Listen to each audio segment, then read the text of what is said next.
You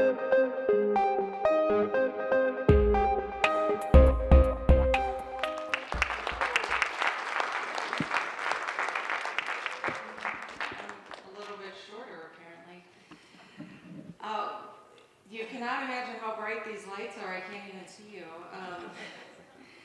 But thank you for being here this evening.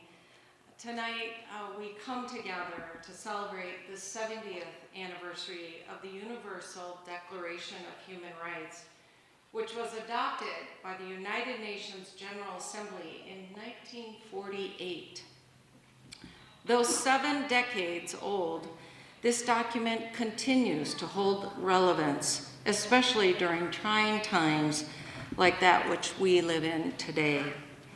More than simply words on a page, the Universal Declaration of Human Rights is an ideal we must continue to work toward in our daily lives, a charge to uphold the dignity of the entire human family.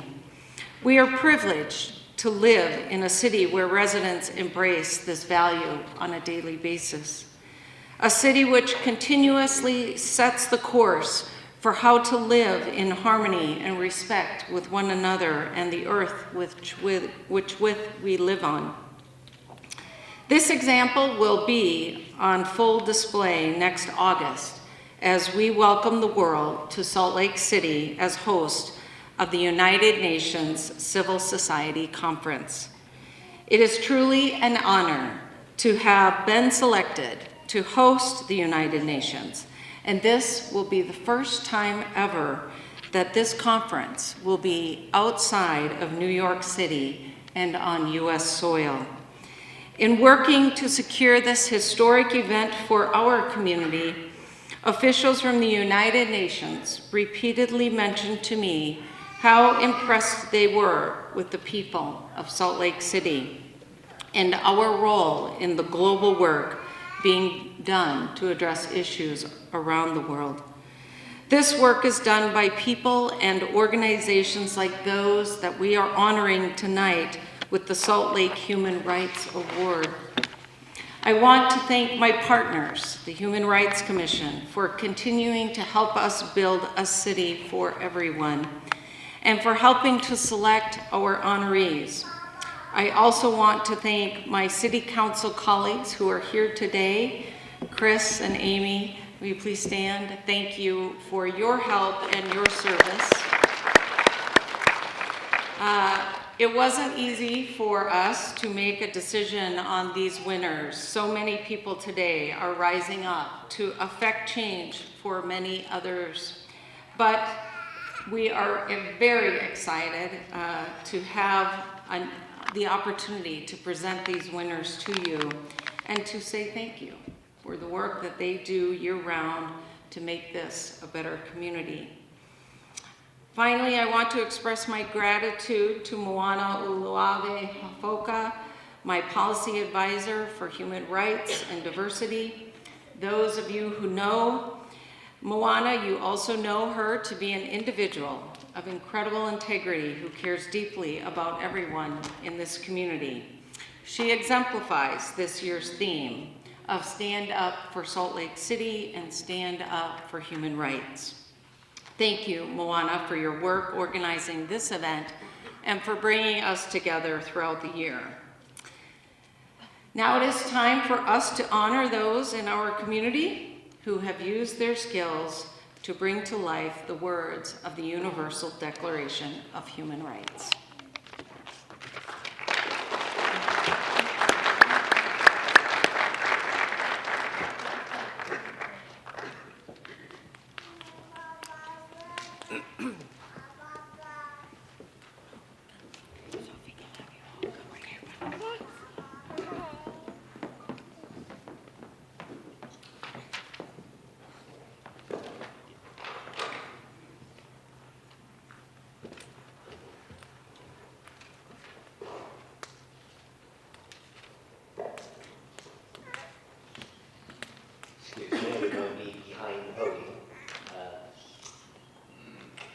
My name is Jason Russell. I am the commissioner representing District 1 on the Salt Lake City Human Rights Commission.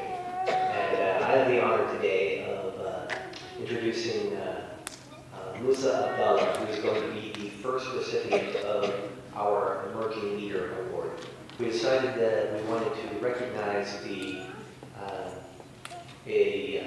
youth for their contribution to human rights and service to their community. So this is the first year that we've given out that award, and Musa is definitely somebody who deserves it. A little bit of background on Musa. He is a refugee from Sudan who came to the United States on his own and has been working hard ever since he arrived to improve his life and his community. Most notable, as a young adult, Musa has trained as a wildland firefighter and spent the last few seasons protecting the greater community from the fires that ravaged the West. When I was speaking with him before coming up here, he has mentioned that he is on one of the hotshot crews, which is the people who get down and dirty in the brush cutting fire lines. So it's some very rough work that he does. So during the off-season, when he isn't fighting fires, Musa spends his time driving those in his community that cannot drive themselves to the store. And he's regularly connecting individuals with pathways of better employment and training. Musa is a strong force for good in the refugee community. He's an individual who doesn't do any of this for his own benefit or for recognition. He has not formally been recognized for any of the work that he does until today. It's rare to find such an individual who has faced adversity and yet continually seeks to serve others. Musa's own personal journey, his work ethic, and his achievements here in Utah provides a shining example of what service, diligence, and motivation can achieve, and is an inspiration for other youth. So with that, Musa, if you could please come up here.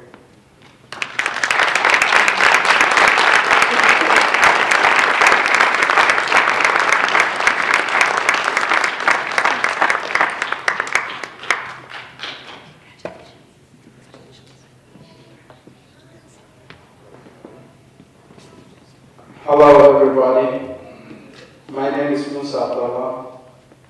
Like he said, I'm from Sudan. I came here in 2013. When I came here, so I can't speak any English. So yeah, I work hard with those English and then go to school, have friends, have fun.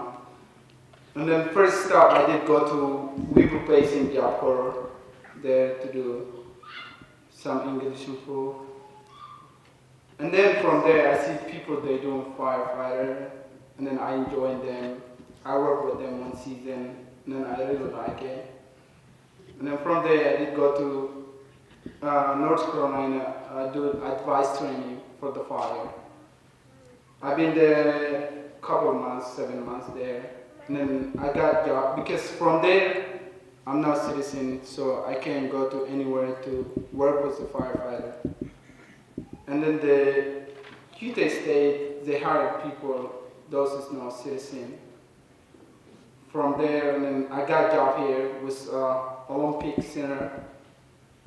I work with field crew, and then I worked with Alta Hotshot for 4 years. So I worked there. So one thing story, one of my friends, I worked with him, he told me, Musa, you is now from this country, and then I hear a lot of people talking about the Muslim people, they do this, do this. I told them, well, and then he told me, you're not that person. I see you working hard than us. So even this is not your country, why are you doing this? I told them, well, this country give me a lot of things. So they give me everything, so I have to work hard, so defend this country. Doesn't matter where I'm from. So this country right now is my country. Yeah. Thank you.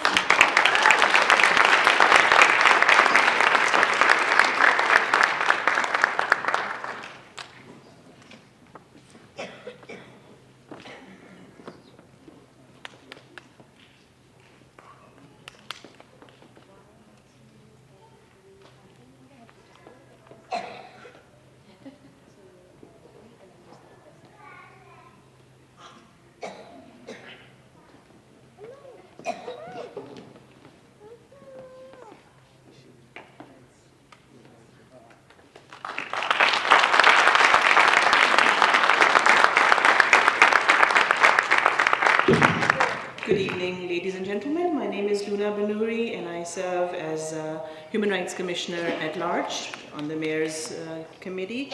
It is my honor today to introduce our honoree in the individual section. Wagma Moman is a Muslim woman, and she's pursuing a full-time career as a physician's assistant, but also is part of creating a culture of giving in our community. She upholds the principle of human rights at a universal level. Wagma volunteered at the Malia Free Clinic, providing primary care to patients from lower socioeconomic status. She also worked at University of Utah Neurocritical Care prior to starting at University of Utah's Redwood Health Center.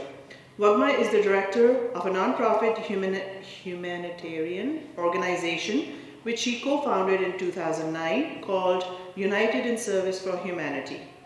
She provides workshops on cultural competency to healthcare professionals to bridge the gap of inequality in healthcare. Wagma also delivers preventive health workshops and lectures to understand population in Salt Lake Valley. It is my privilege and honor to award this.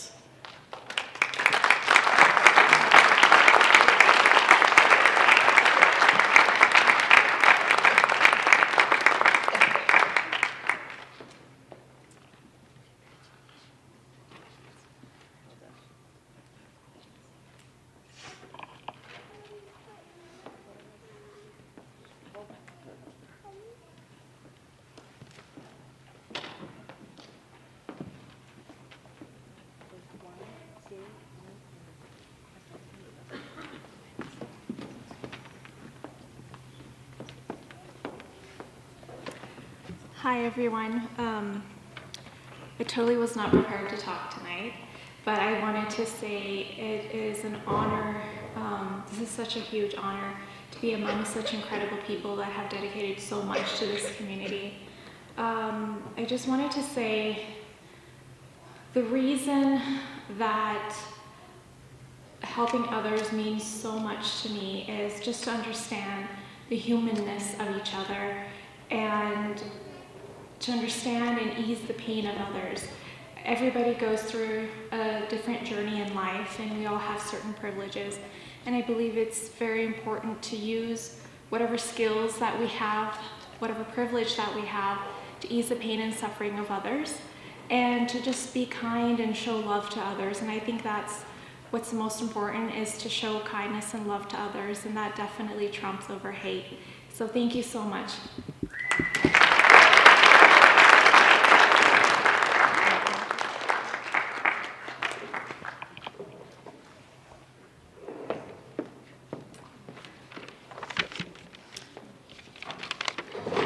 I'm Shauna Doomby. I'm the Commissioner for District 7 for Salt Lake City's Human Rights Commission. I have the honor today to introduce to you the Salt Lake Urban Debate League.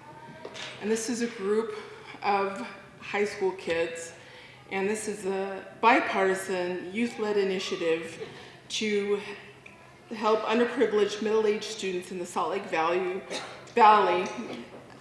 teaching them the art of debate by improving students' abilities in speech, argumentation skills, and speaking. The academic impact of the urban leagues is well documented, but deserves a few more words. These leagues create communities in which intellectual skills learn self-esteem, and in other terms, they make smart cool. The most highly committed time period in an adolescent's life these days is high school. And from pursuing challenging courses to sports to jobs, many students are sleep deprived. With no material returns in mind, this group of students believes that debate increases student academic performance, enriches and expands their college and career opportunities, and in their community, SLUDL is pursuing a dream to empower ordinary kids to find their voices, albeit in calculating democratic and right values on a large scale. Each student volunteers an average time of 8 hours a week for a bunch of 16 to 17-year-olds. This is a significant time commitment. They are learning early and advocating for human rights to start early and in their own community. And so it's my privilege to introduce to you the Salt Lake Urban Debate League.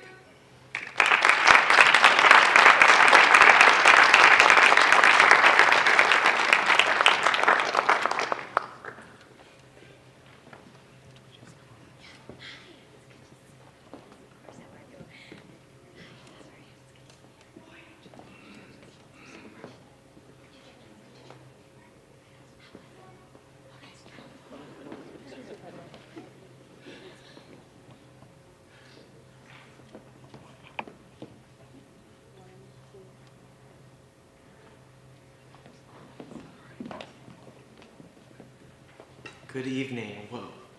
Thank you so much for this recognition.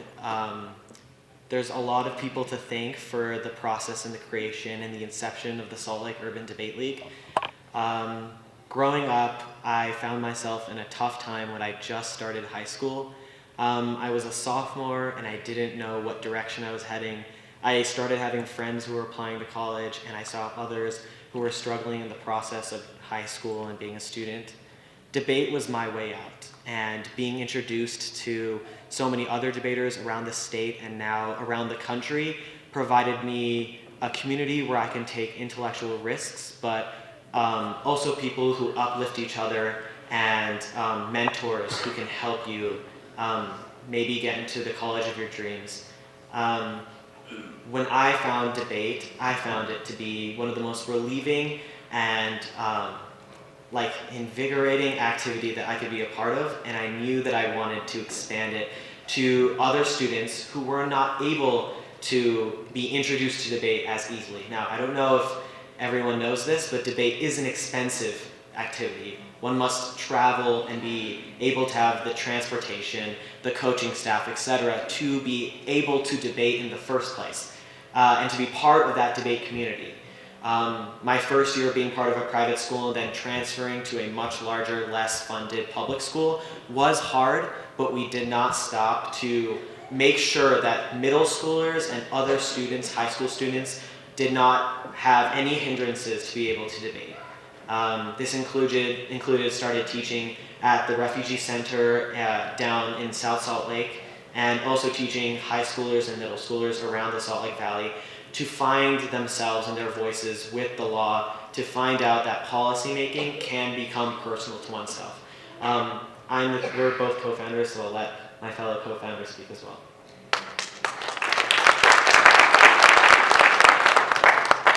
Like he said, we were both co-founders. My name is Ronis.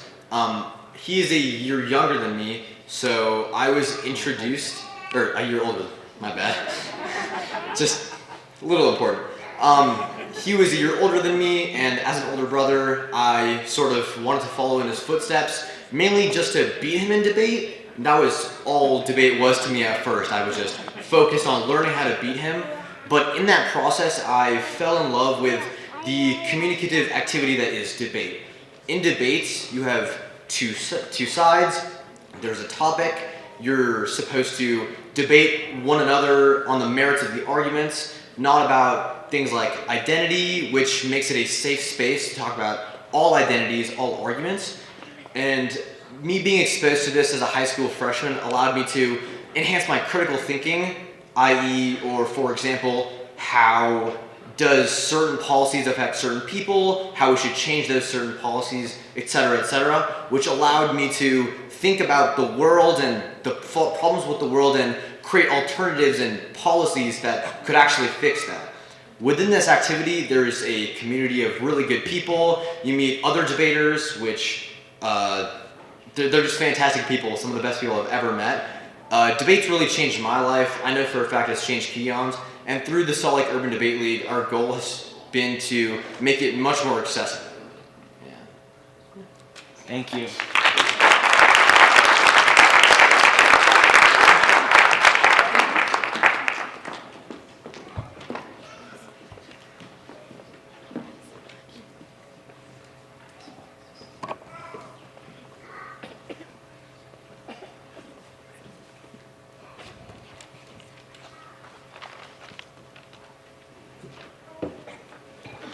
Thank you for your Mayor and her staff.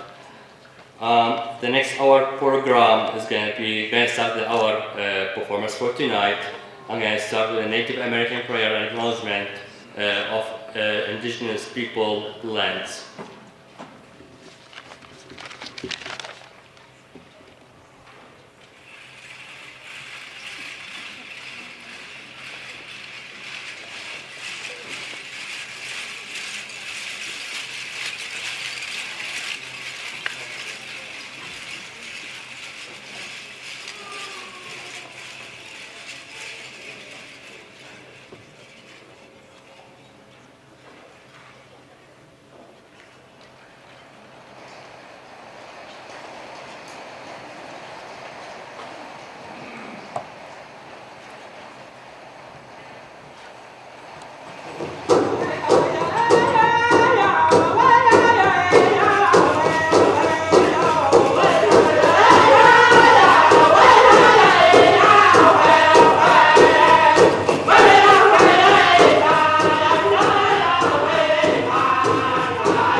The next performer is going to be Jang Hang Lion Dance Club.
Thank you very much.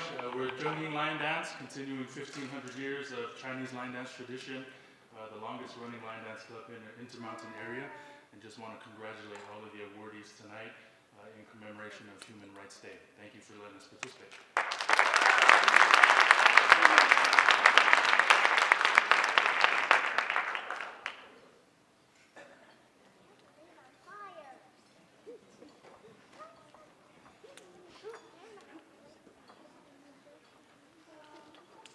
Now we have performance from Puerto Rico.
spoken word of tonight is going to be with Shukena Burrow.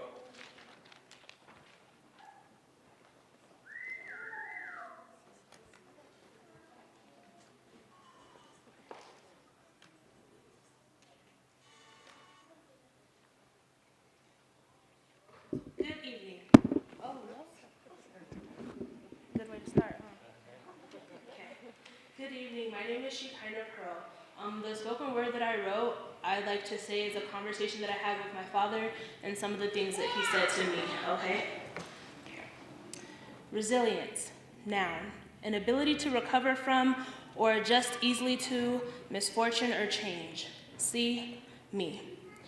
Today, I decided to make my own future. I decided I'm paving my own path. I decided I'm tired of waiting for somebody somewhere to give me something that I deserve.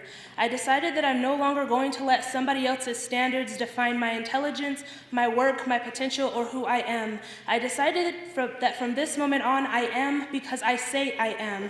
I decided that my education will not go into the hands of some man because he has some master plan to win some trophy at the expense of my posterity. I decided that I will live not just for the sake of living, but so that I can begin my legacy. I decided that it is up to me to be that image for my people, because if it is not me, then how will the young brothers and sisters see themselves compared to others as not less than, but completely 100% equal? I decided that I was going to be that positive male figure to my children and not some stereotypical deadbeat father. I decided that I'm sick and tired of that image that the world portrays of me, like I too grew up without a father. I decided that I'm not going to take the lessons that my father taught me to become a man, or that I'm going to take the lessons that my father taught me to become a man, because this world needs a little bit more of us. I decided that I have a moral obligation to uplift and preserve my culture, my people, so that when the world can see our greatness, I decided that I will no longer live in the darkness. I will spread the light of our truth, that we are not inferior, but inventors and creators and doctors and scientists, that there was nothing that we could not do. I decided from this moment forward, I will no longer explain why my life has to matter to you. I decided that I matter to myself, and as it turns out, I never even really needed you. I decided to reap the bounty that God promised me because I'm one of the chosen few. I decided that even though this country doesn't love me back, I'll somehow still make do. I decided that I have no choice but to keep moving on, because that's just what we do. And while the world's still in shock of this hatred for law for us, to us, this is nothing new. I decided here today that now is the time to revive the dream deferred. I'm the dream of the slave, the sacrifices made, but failure is not what I'm made from. I declare with faith, persistence, and hope in our visions, our resilience will lead this nation. I decided to stand up. Thank you.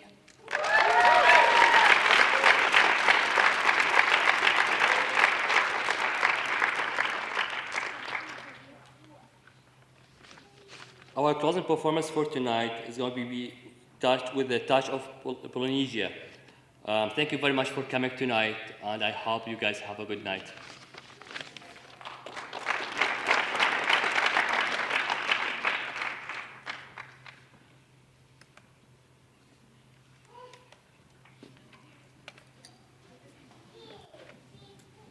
Ta. Aloha. Aloha. Thank you. Aloha means hello, it means goodbye, it means I love you. And anything that is nice, you can say aloha and it'll go just right with it. Ta isi. Polynesia is my world and yours too. It's a world of palm trees, ocean, and rainbows. A world of beautiful smiles, warm hearts, and friendly faces. A world filled with faith and courtesy through the giving of gifts and the sharing of great joy. Traditions, hope, love, families, and friends. All of this is my world, for this is Polynesia. Each one of us and you adds to the beauty of this world. Ladies and gentlemen, welcome to Tahiti!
last number is from the island of Tonga. In Polynesia, there is Hawaii, Tahiti, New Zealand, the Maori people, Hawaii, did I say that? Tonga, Samoa. All of these group of people are called Polynesians. Ask me, so many people have asked me, do they all speak the same languages? No, they each speak their own, but very similar, and so are their customs. If you are a Samoan and I am a Tongan, you can speak very slowly to me and me to you very slowly in Tongan. You can bet at 5 o'clock we will meet up at Chakarama. That's how similar their languages are. As Moana was the one who put this program together along with the mayor's office, I just wanted to explain a little bit about our last dance. We are from the islands of Tonga, and as Moana had lived here for over 30 years and had known the community, I just like to share with you this. In Tonga, their greeting word is malo lele. Thank you. Malo means thank you. Lele means good. Tongans put the two words together. That is their greeting word. Today is actually tomorrow in the Tongan Islands, which lies some 2,700 miles southwest of Hawaii. Nuku'alofa, which is their capital, is situated 20 minutes east of the international date line, thereby giving Tonga the title, the place where time begins. Tonga is the last remaining kingdom in the South Pacific. We still have a king and a queen who rules and directs the affairs of the islands. I'm going to share with you a couple of stories while our young men and our young ladies are getting ready. In Tonga, there is no words for uncles, cousins, or aunties. If you're my mom's sisters, you are my mom's. If you're my dad's brothers, you are my dad's. If you're my first cousin, a young man, second, third, fourth, fifth, and so forth as a cousin, you're my brother. A young lady, first cousin, second, third, fourth, fifth, and so forth, you're my sister. That's why a lot of times you run into a Tongan and said, hey, do you know Sione? Oh yeah, he's my brother. They may be fifth or sixth cousins or further than that, but they still call each other brothers and sisters. And in a way, they truly feel that way. If I were to go to my mom's sister's house, they are my mom. I listen to her, I love her, I do her work at home for her, I listen to her. She teaches me, she disciplines me as if I were her own daughter. Same with my dad's brothers. Respect goes both ways. And if you're in Tonga and you're walking down the street and a family is eating, they will never let you pass. They're gonna say, hey, come and eat with us. Whether you know them or not, you're gonna come in because you've just been invited to come eat with them. They will give you the best of their meals. You'll talk stories. They'll ask you for your name. If they don't know you by your first name, they'll ask you by your parents' name. If they don't recognize that name, they'll ask you for your grandparents' name. Maybe by then, they know who you are. They know who your family is. In Tonga, we name our children after our families. So once your name is said, they recognize that name. They know who your roots are. After you finish talking, you say, thank you, they say, you're welcome, you go on your way. 5 houses down the road, another family is eating. They're gonna wave you down because they didn't know you've eaten before. So you're gonna come in, sit down, and they share with you another meal. By the end of your journey, you may have eaten 5 to 10 times. And that is why a lot of times you see us Tongans, we are big. But as big as we are, so is our heart. If you compliment a Tongan with something, they might give that very same item to you, whether it was given to her by somebody special. Give it to you. Enjoy it while you have life, because after it ends, you won't be around. That is their thing. As we welcome you to this beautiful island of Tonga, this dance is called the Gratitude Dance.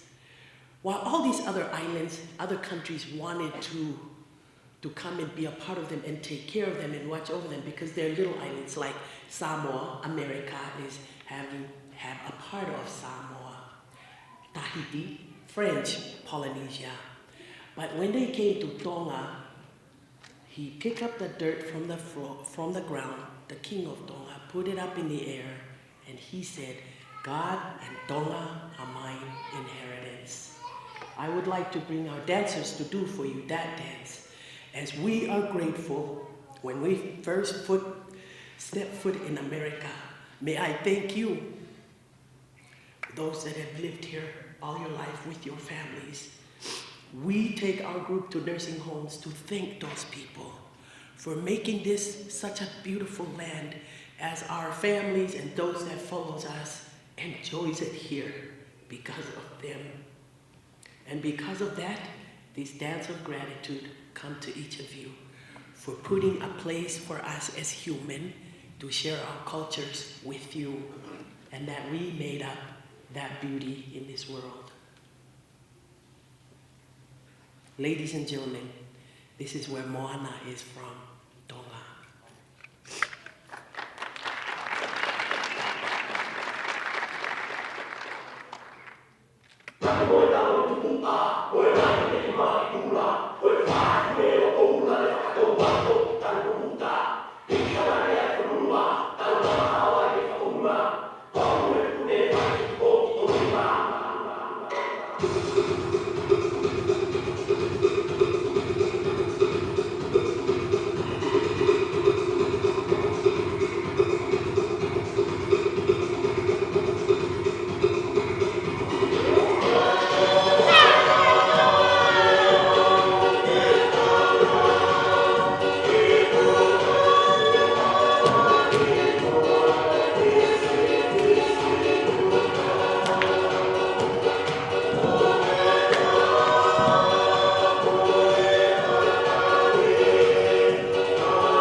And that's the closing of our event. We just want to thank everybody for celebrating this evening with us. A lot of times we talk about human rights, and it sometimes gets us down in the dumps. But we wanted to share the diversity of just Salt Lake City and declare that this is America. All of the numbers that you just see. Thank you for joining us this evening, and we hope to see you next year, same time next year to celebrate Human Rights Day again. Thank you so much.